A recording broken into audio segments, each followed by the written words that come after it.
In this video, you'll learn how to convert Keynote to PDF using PDFelement for Mac in just a few clicks. Let's get started. Open PDFelement at first. Then drag your Keynote document to the Startup menu,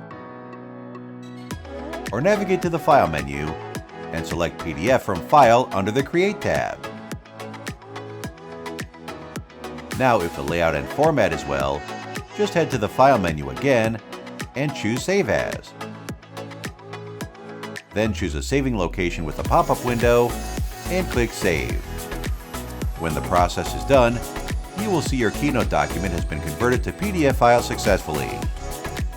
If you found this tutorial helpful, please don't forget to like the video and subscribe to our channel. Click the link in the description to try out PDFelement for free today, and we'll see you next time.